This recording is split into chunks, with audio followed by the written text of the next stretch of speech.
صحراء فاضية ورمال بتطير في كل حتة وشوية علماء بيحفروا. سنة 1922 والعلماء بيحفروا في وادي الملوك في الأقصر يلاقوا باب مقفول عليه ختم فرعوني بقاله 3000 سنة. يفتحوا الباب يلاقوا كنوز ذهب ومومياوات، وأول ما يلمسوا الحاجة اللي جواه ويحركوها من مكانها بوم تحصل سلسلة وفيات غريبة ومرعبة. ساعتها العالم وقف والصحف كتبت اللي يفتح قبر الملك يموت. ودي كانت بداية أسطورة اسمها لعنة الفراعنة. ولكن هل فعلا في لعنة ولا دي مجرد خرافة؟ النهارده هحكي لك القصة كاملة فركز معايا.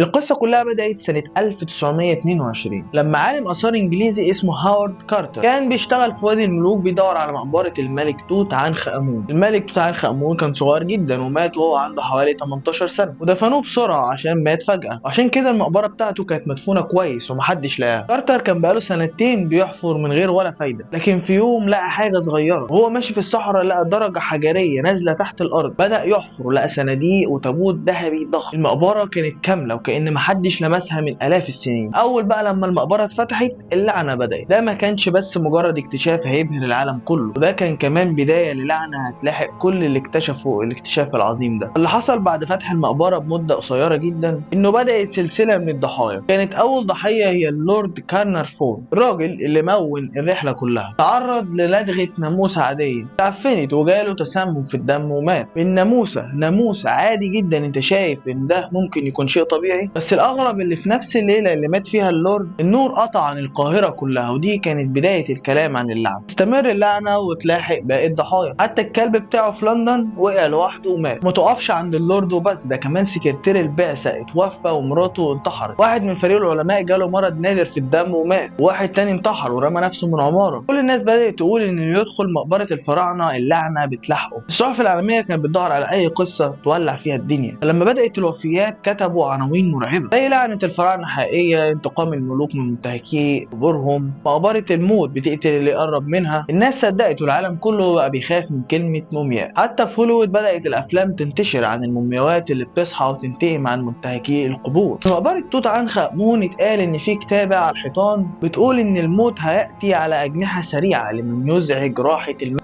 العبارة دي خلت الناس تصدق أكتر إن في لعنة حقيقية، وإن الكهنة حطوا تعاويذ حقيقية في المقابر عشان تحميها من السرقة. لكن المشكلة إن الكلام ده مش حقيقي 100%. مفيش دليل واضح إن العبارة دي كانت موجودة جوه المقبرة. في بعض التحذيرات في مقابر تانية بس مش في مقبرة توت. العلماء بعد سنين بدأوا يحققوا في الموضوع، لقوا إن في احتمال إن سبب الوفيات هو فطريات سامة، ودي نوع من العفن اللي بيعيش في الأماكن المقفولة والرطبة. ولما الناس دخلت المقبرة وتنفست الهواء القديم ده ممكن تكون اتسممت من غير ما تحس، أو غازات سامة زي الأمونيا والهيدروجين سلفور اللي بتتكون من تحلل الجثث لو اتكونت بعد آلاف السنين، ولو دخلها علماء فجأة أكيد هتأذيهم. أو الضغط النفسي والرعب، الناس دخلت تتعامل مع مقبرة فرعونية فيها موميا وأساطير والجو مرعب. الضغط النفسي والوسوسة ممكن تقتل لوحدها. وهنا بقى اللي هيبوظ الأسطورة. هاورد كارتر عاش 17 سنة بعد اكتشاف المقبرة، ومات سنة 1939 وفاة طبيعية جدا. طب لو كان في لعنة هي ليه ما جاتلوش؟ وده دليل واضح ان الموضوع فيه تهويل مش حقيقة كاملة. المصري القديم كان مؤمن ان الموت مش نهاية، ده بداية لحياة جديدة. كان شايف ان المقبرة دي بيت للميت وهيحتاجه في العالم الآخر، عشان كده كانوا بيعملوا كل حاجة عشان يحموا المقبرة. يخبوا البيبان ويرسموا أبواب مزيفة، يكتبوا تحذيرات لأي حد يحاول يسرق أو يزعج الميت. يعني اللعنة بالنسبة لهم كانت نظام أمني. من بعد اللي حصل العالم بقى مهووس بفكرة لعنة الفراعنة، بدأنا نسمع عنها في أفلام زي ذا مومي، ألعاب فيديو وكتب ومسلسلات. كل ده زود الأسطورة وخلاها تعيش لحد النهاردة. في النهاية، هل لعنة الفراعنة حقيقية؟ تعالى نقسم مع بعض الموضوع.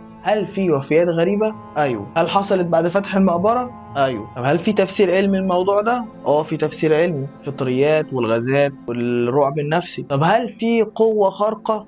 لا، ما أظنش. طب هل في تعاويذ فرعونية؟ ممكن، بس مش زي الافلام ما بتصور. يعني باختصار، اللعنه مش حقيقيه لكنها خرافه مرعبه عاشت واستمرت بسبب خوف البشر وتضخيم الاعلام. في عالم الاساطير الحقيقه ساعات بتتغلب على الخيال، لكن في حاله لعنه الفراعنه الخيال هو اللي انتصر. مهما كانت الحكايه حقيقيه او لا، مفيش شك ان الفراعنه كانوا ساده في الجمال والرعب في نفس الوقت. بس يا سيدي، لو عجبتك الحلقه ما تنساش اللايك والاشتراك وتفعيل زر الجرس عشان توصلك كل الحلقات الجديده.